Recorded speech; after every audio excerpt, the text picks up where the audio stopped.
It's Ken. Anyway, okay, this is another story involving animals that I didn't kill anything, unlike the cow. This is a different one. Something I found. I thought I'd share it with you. Randy and I have been going out to Sharon, Pennsylvania. Well, I think it's like the Ohio-Pennsylvania border right above 80. They like to call it West Middlesex, but whatever. We were going out to pick them up. I'd been making trips all week to do this.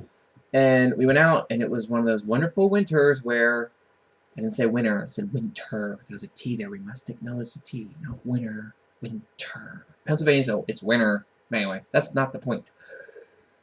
I go out to pick them up. It's late at night. It's like 10:30, 11 o'clock at night. Like pitch black out. It is cold. It is windy. This is perfect Carhartt weather, okay? Like, I seriously could have used them.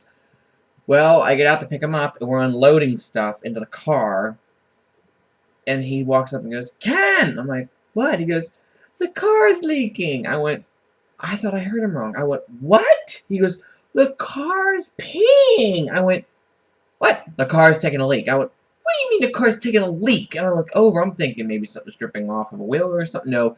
There is, the way I pulled in, you could see back in the wheel well because of how tightly turned I had the wheels. Yes, there was a stream of water, of liquid, that was steaming, coming out. Yeah, a radiator hose decided to rust through. Now mind, this car is not junk. This is a good car. It really is. It wasn't a crappy car, one of them deals. It was not just something we had. It was a decent car. Yeah, although driving on 80 and all the salt ate away at the radiator hose, the big one. Well, it turns out it was only this far away from the wheel well, which was a bad design, but what are you going to do? Well, we had to walk over to the hotel room to stay the night so we could call for a tow truck in the morning.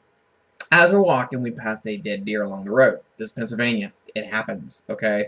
Up there in the Pennsylvania wilds, all sorts of stuff that you can see like that. We go over to the hotel. It's freezing, mind you. The wind is blowing, traffic's howling past us, and we go up this road to the hotel. We take the night, and we had to get something to eat, so we walked another, like, 3/4 of a mile up one way to get to his sheets to get something to eat to come back to the hotel, which, that was cold. We come back, the wind is just blowing, and we stayed the night, got up that morning, had to walk back to the car to call for a tow truck. Walk back to find this deer. It was still laying there, obviously, and what I thought was a rabbit the night before wasn't a rabbit. Here, the deer got hit by a truck of some sort. A large mass going down the road on wheels. Something hit it because when it hit it, it was apparently pregnant and the baby got blown out. It was disgusting. But it looked like a lamb or like a rabbit laying there. And then that dawned on me what it was. I was like, this is just horrible. But what are you going to do? So we had to go back. And the car ended up getting towed to this dive of a radiator shop where like rednecks were running it. I'm not making fun of the guys. They did get the car fixed. The part we had to get replaced was $40. I had to wait an hour and a half for them to go find this part at a auto parts store or some salvage yard of some sort. But to get out of there, it cost us over $400. But they worked on it, they got it fixed, and we were good to go.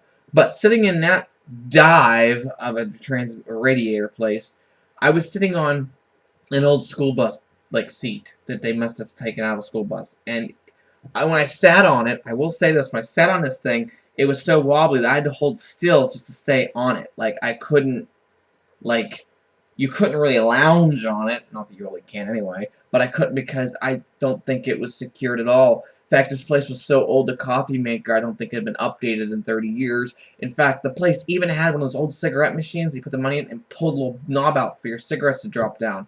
One of those white and gold, like, weird 1970, 1960 things.